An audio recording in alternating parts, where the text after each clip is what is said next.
Hello, bonjour à tous. J'aimerais évoquer un sujet très intéressant, en tout cas qui me chagrine depuis déjà plus de 10 ans à propos de la NBA. Alors, pour celles et ceux qui suivent le basket, sachez que je suis un amoureux, un fan de basket en premier. Et ce que je remarque et j'observe déjà plus de 10 ans déjà, je constate que la NBA est en train de perdre de son attraction. Alors, j'ai scindé ces problèmes en deux catégories. Pour moi, il y a deux problèmes majeurs qui se dressent dans l'attractivité de la NBA, à savoir l'éthique du travail et la poursuite du gain. Je développerai, bien sûr. Dans l'éthique du travail, qu'est-ce que je mets dans ce mot? Je mets en fait plusieurs arguments. Ce qu'on peut déjà remarquer, c'est que la nouvelle génération, contrairement à l'ancienne génération, alors je prendrai la scission à partir de l'entrée de LeBron en 2003, c'est ça, ouais. 2003, effectivement, on va dire, pour moi, c'est à ce moment que la NBA réellement a cessé d'être dans la continuité avec l'ancienne génération. Vous pouvez même vous-même constater par vous-même en regardant, si vous regardez les matchs régulièrement, que déjà plusieurs années, vous constatez que le jeu est rendu de plus en plus favorable à l'attaque. Donc, cela veut dire que les fautes d'avant, entre guillemets, ou les séquences d'action de l'époque de l'ancienne génération, aujourd'hui, la moindre situation est considérée comme une faute. Dès qu'un joueur est peut-être sur la ligne de 3 points, certains même n'essayent même plus de shooter réellement, mais plutôt chercher le contact avec le défenseur pour pouvoir aller sur la ligne à 3 points. Donc, il y a ces problèmes comme ça, entre guillemets. Bien sûr, les arbitres ont des consignes qui ont été données par le commissionnaire de la NBA, par les hautes instances. Donc, voilà déjà quelque chose qui fragilise le jeu parce qu'effectivement, la défense est moins mise en valeur. On préfère plutôt avoir l'attaque. Et en attaque, effectivement, aujourd'hui, avec un minimum de séances, tout le monde peut shooter, s'améliorer en shoot en tout cas. Donc voilà, premier argument.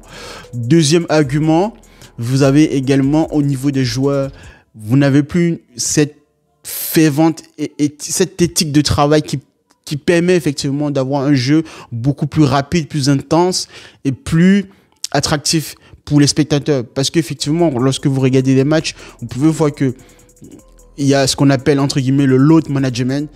De plus en plus, certains joueurs n'hésitent pas carrément à faire leur loi au sein des équipes. Et d'autant plus si le joueur est considéré comme le franchise player.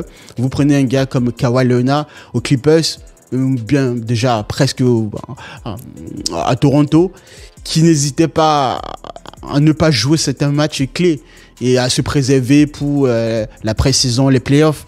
Mais toujours est-il que vous êtes payé, en tout cas, les joueurs à produire du jeu, à nous faire rêver, entre guillemets.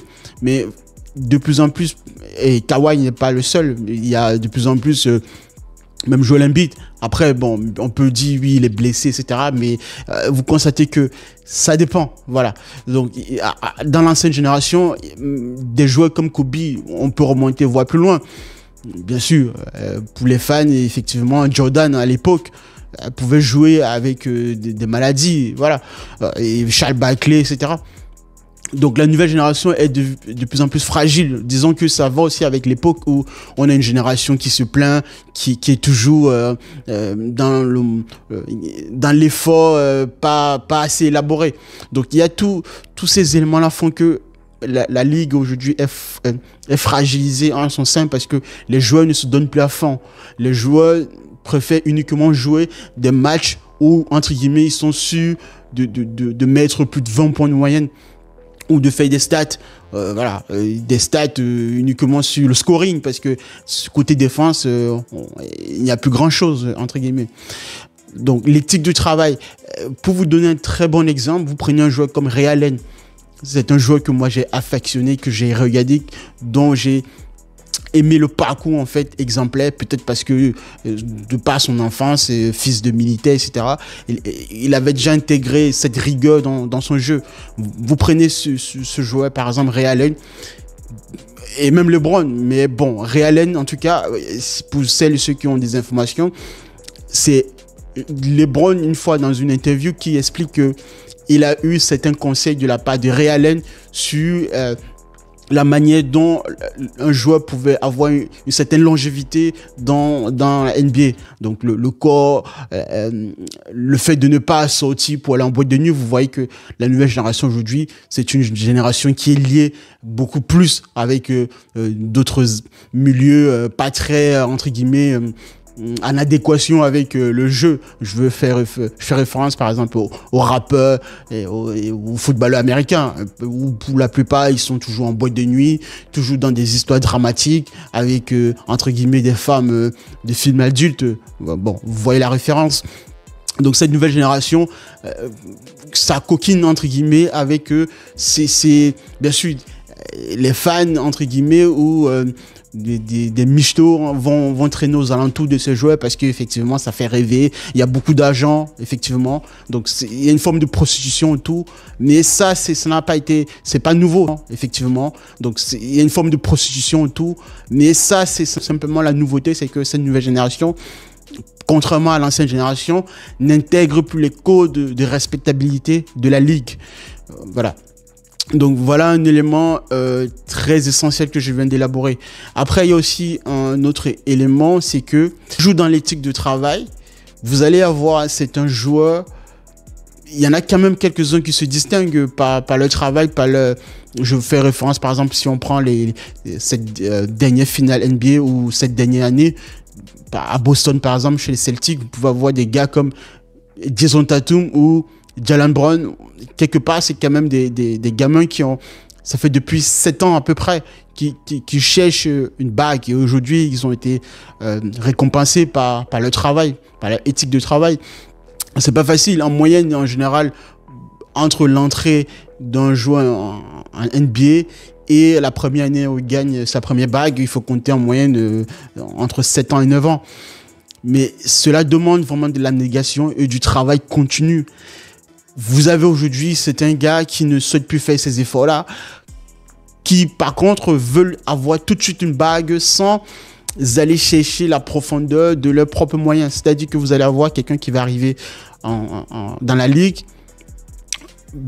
après 2 ou 3 saisons, tout de suite, cette personne va essayer d'aller chercher un de ses amis, que ce soit dans la conférence opposée ou dans une équipe dans laquelle joue un de ses amis pour pouvoir former des Big Three, voire même des Big Four pour gagner un titre. Donc, toujours est-il que vous n'avez pas... Cela note effectivement une forme de facilité, tout pour gagner une bague, mais sans vraiment aller prouver qui on est. C'est en ça que moi je peux respecter certains joueurs, même si on peut regretter qu'ils n'ont pas eu de bague en fin de leur carrière. Par exemple, Allen Iverson ou Charles Barkley, quoi qu'on en dise, n'ayant pas eu de bague, ces gars ont changé la ligue pour toujours. Voilà. Après, bien sûr, le but de tout gamin qui arrive dans la ligue, c'est de gagner une bague, mais toutes les bagues n'ont pas la même saveur. Si on prend LeBron James, par exemple, je pense que pour les puristes, on pourrait être d'accord que la bague de LeBron chez les Cleveland Cavaliers a plus de saveur que les 2 bagues gagnées à Miami.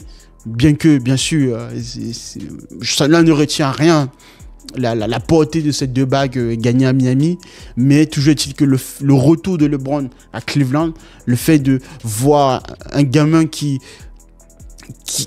a commencé dans son club, dans sa ville de naissance, qui revient gagner cette bague, oui, elle a beaucoup plus de saveur, et d'autant plus que Cleveland, la ville entre guillemets, Ohio, n'avait plus gagné de bague entre guillemets depuis plus de 50 ans, tout championnat confondu.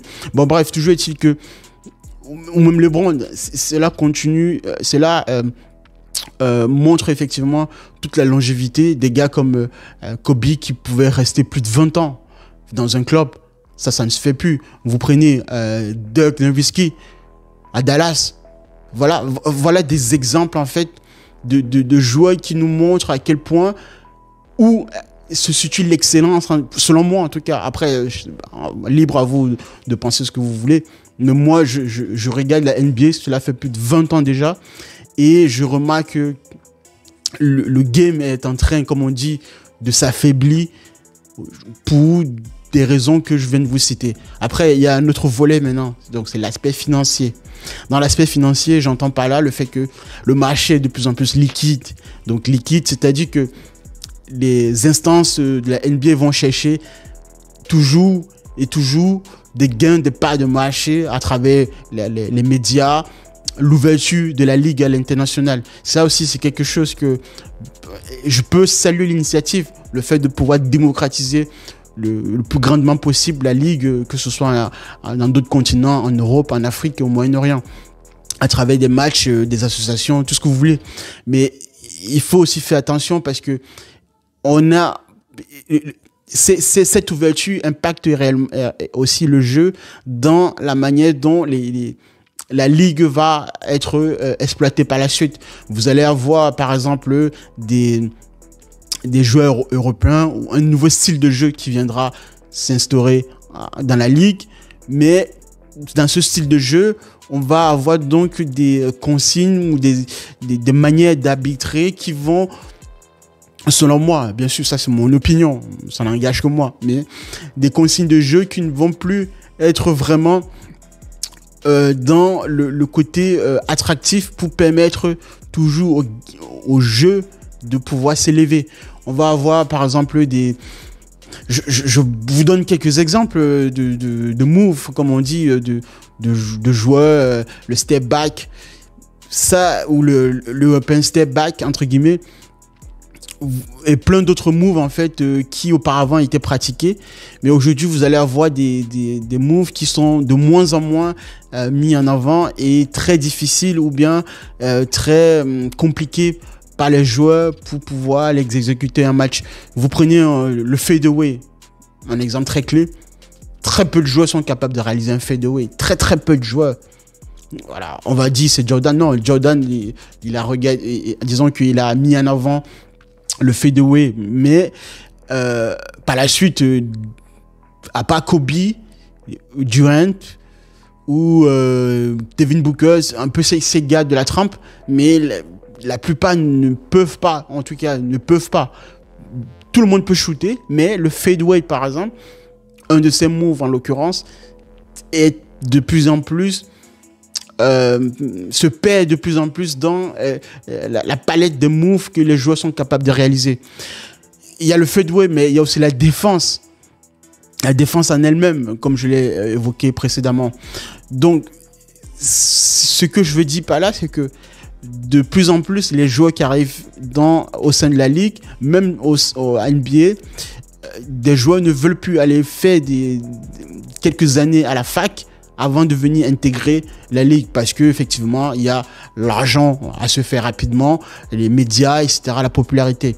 Ça aussi, tous ces éléments font que le joueur qui arrive dans la ligue n'est pas assez mature pour pouvoir aborder le jeu avec une certaine confiance. Donc je vais m'arrêter là parce que je pense qu'il y a encore beaucoup de choses à dire, mais déjà, mettez en commentaire vos éventuelles remarques et ce que vous pouvez apporter de constructif. Je vous rappelle que je regarde la NBA depuis plus de 20 ans. Jusqu'à aujourd'hui, en tout cas, je continue toujours à me réveiller quand je peux, bien sûr, regarder certains matchs. La dernière finale, malheureusement pour moi, j'en parlerai dans la prochaine vidéo. Il y a beaucoup de choses à dire, même si je pense qu'elle était nulle. Je dis vraiment, j'aurais préféré... Enfin, on en parlera, bien sûr. Déjà, je m'arrête là et je vous dis merci de m'avoir suivi et on se revoit à la prochaine.